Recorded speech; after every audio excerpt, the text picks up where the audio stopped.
كل ما بترسم بلان عشان تحقق حاجة وتبتدي تاخد خطوة فيها زي الناس اللي نجحوا واللي انت عايز تنجح زيهم، تحس ان هو الموضوع تقيل قوي على قلبك. طيب خليني بقى اقولك، انت ليه لحد النهارده مش عارف تاخد قرار في البلان اللي انت بترسمها لنفسك كل سنة وكل مرة عشان تحقق حاجة؟ كل ما بترسم بلان عشان تحقق حاجة وتبتدي تاخد خطوة فيها زي الناس اللي نجحوا واللي انت عايز تنجح زيهم، ما بتعرفش، مع انك خلاص عارف انت المفروض هتوصل لفين، وعارف ان ما بينك وبينه بس خطوة واحدة، خطوة هتخطيها وخلاص كل اللي انت نفسك فيه هيتحقق. انا واحدة عانيت من موضوع ان انا ابقى واخدة قرار في حياتي ومعرفش اخد الخطوة. عانيت كتير قوي ان انا اعمل بلان، وبعد ما اعمل البلان ديت اقول لا ده انا بكرة ان شاء الله هبتدي، لا ده انا اول السنة الجديدة هبتدي، ده انا هخرب الدنيا وهبقى انسان تاني، اشتغل من النار، خلاص كده كل حاجة هتتغير في حياتي من اول السنة دي، من اول بكرة، من اول الشهر، من اول الاسبوع اللي جاي. كل مرة كنت باعمل نفس القرار ده.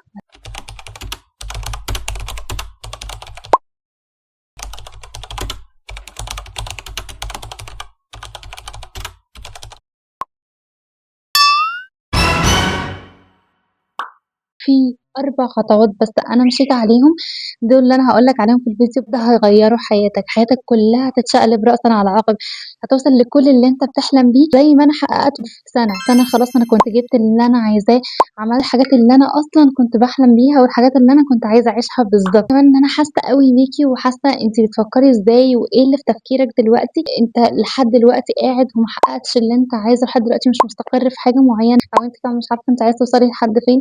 الناس حتى شايفاك عامل إزاي. أنا كان الناس بتقول لي إن أنتِ كده محتاجة إن أنتِ تفكّري بعقلِك بس، أنتِ كده قلبِك هو اللي شغّال، محتاجين نبقى زي الناس اللي هي بتجتهد بقى ومش شايفة أي حد وناسية أصحابها وناسية أهلها، ونبقى زيّهم copy paste، نسخة طبق الأصل في نفس اللي بيعملوه وفي نفس التصرفات اللي بيتصرفوها، وكده أكيد هننجح. بس الحقيقة ما فيش حاجة اسمها كده، أنتِ هتنجحي أو أنت هتنجح وأهلك معاكِ وصحابك معاكِ وعيلتك والناس اللي بتحبيها وأنتِ عايشة حياتِك، ومش وأنا شغّالة 24 ساعة ولا حاجة، ومش وأنا قاتلة نفسي من الشغل. خلّيني أحكي لِك قصة صغيّرة أوي هنفهم منها إيه اللي بيحصل في عقلنا، إيه اللي بيدور جوّه عقلِك عشان تعرفي تتحرّكي. قصة هي غيّرت كل فهمنا عن فكرة إن أنا أنجز حاجة أو إن أنا أعرف أبقى شاطرة في حاجة أو إن أعرف أشتغل في حاجة. القصة دي أصلًا غيّرت مفهوم العُلما والطب الحديث وعلم النفس والمُخ والأعصاب، والدراسات كلّها اتغيّرت بسبب قصة الشخص ده. هو واحد كان اسمه إليوت، حياته العملية كانت حلوة أوي، كان perfect. حياته الشخصية كانت تحفة جدًا، كان شخص ذكي جدًا، كان شخص عملي، كان شخص كل الناس بتحبه وكل الناس معجبة بيه وعايزين يكونوا زيه. الراجل دوّة كان ناجح في شغله أوي، حصل معاه حاجة، الحاجة دي دمّرت حياته، الحاجة دي قلبت حياته كلّها رأسًا على عقب. إيه اللي حصل معاه يا منى؟ حصل معاه صداع. إيه الصداع؟ الصداع إزاي غيّر حياته؟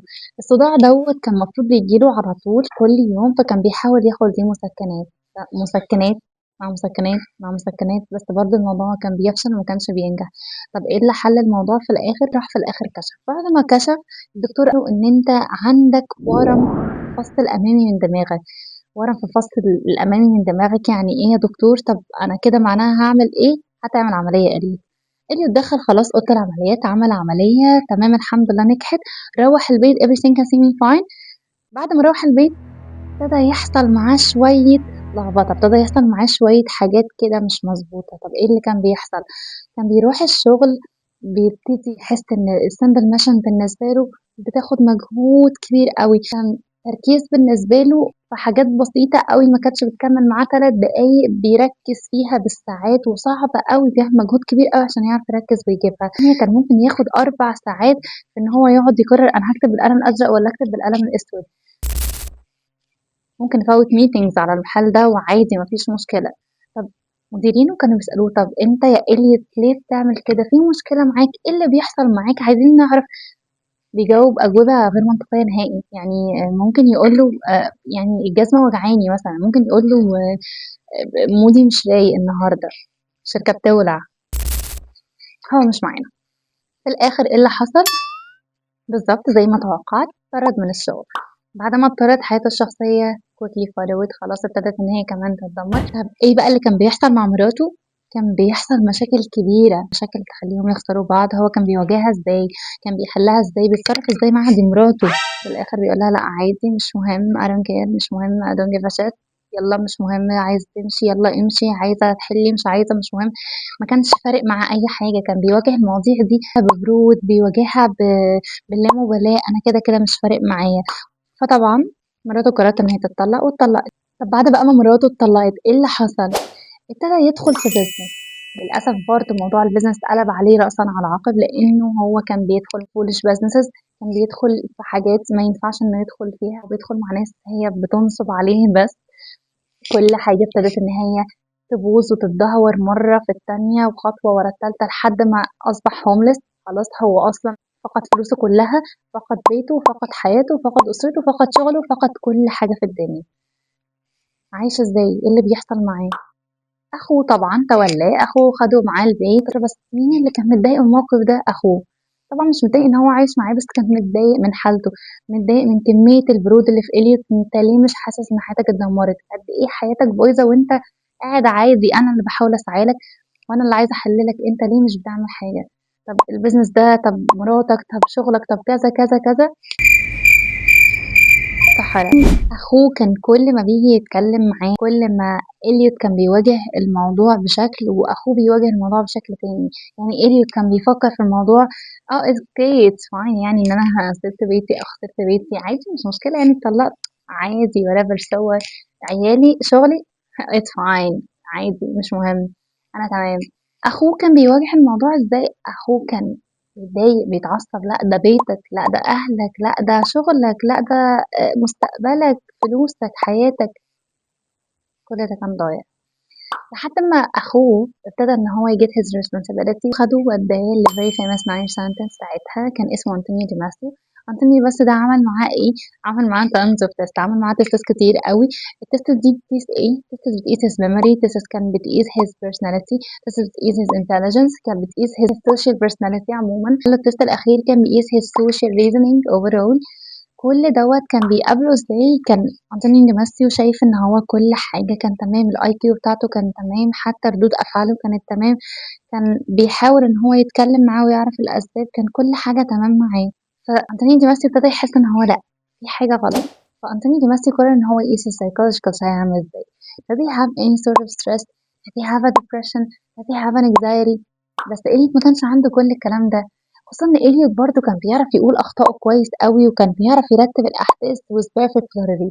بس ما كانش بيعرف يعمل حاجة واحدة بس، ما كانش بيعرف يقول لنا هو ليه قرر يباي نيو سابرا rather than go on a meeting with investor. ما كانش بيعرف يقول لنا ليه هو اختار يتفرج على جيمس بوند rather than go on a parents teacher conference. ما كانش بيعرف يقول لنا هو ليه قرر يروق البيت instead ان هو يروح يتفرج على ماتشات الدوري بتاعت ابنه. فهنا ماسيو اكتشف اكتشاف ان انا كل التست اللي انا عملتها الاليوت دي كانت بتقيس بس his ability of thinking، ما كانتش بتقيس his ability of being. فابتدى ان هو يوريله صور لاطفال في مجاعة، وابتدى يوريله صور لناس تحت الانقاض، ابتدى يوريله لناس في ابادة جماعية. تأثرت مش كده؟ هو قابل الموضوع دوت بحاجة واحدة بس، واو، كواليتي الصورة تحفة.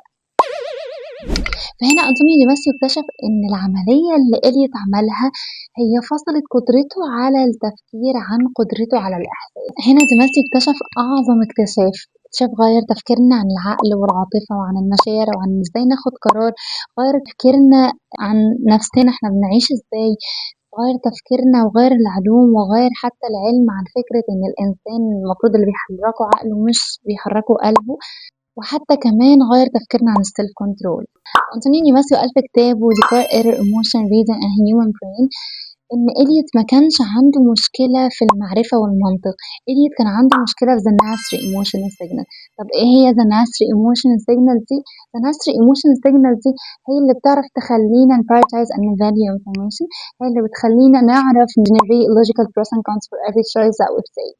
إليوت كان عنده lack of emotional marker، اللي هو بيقول له ان انت مروحك الميتنج ده اهم بكتير من ان انت تروح تشتري لبسات جديده، اللي كان بيقول له ان فرحتك وانت رايح تحضر مؤتمر عالمي لبنتك وتشوفها كده وهي في المؤتمر احلى بكتير من فرحتك ان انت رايح تشتري شرابات جديده. فالكور مينينج من إليوت ستوري دي هي اللي دلوقتي علمتنا ان انت عمرك ما هتعرف تنجح لو فصلت مشاعرك عن قلبك. طب لو اتفصلوا ايه اللي هيحصل؟ لو اتفصلوا عن بعض وعملنا زي الناس اللي بتقول لا انت تشتغل بدماغك بس وقلبك ملوش لازمه، إيه اللي هيحصل؟ عمرك ما هتعرف ترتّب أولوياتك، عمرك ما هتعرف تتحكّم في نَفْسك، عمرك ما هتعرف تتعلّم من أخطائك أو تصلّح الماضي، لإن أنت كده عمرك ما هتحس بالندم أكيد. فمش عشان ابني فقد قدرته على إن هو يحس أو فقد قدرته على الإحساس معناه إن هو فقد بس الself control لأ، هو فقد برضه قدرته على إن هو يعرف يتحكّم في نَفْسه، فقد قدرته على إن هو يعرف يحس بالناس حواليه ويعرف يتعامل مع الناس، فقد قدرته على إن هو يعرف يعيش جوّه مجتمع ويعيش مع صحابه في الشغل ومع حياته العملية والعاطفية، بس إحنا لأ، فإزاي بقى إحنا مش عارفين نحقق كل اللي إحنا عايزينه؟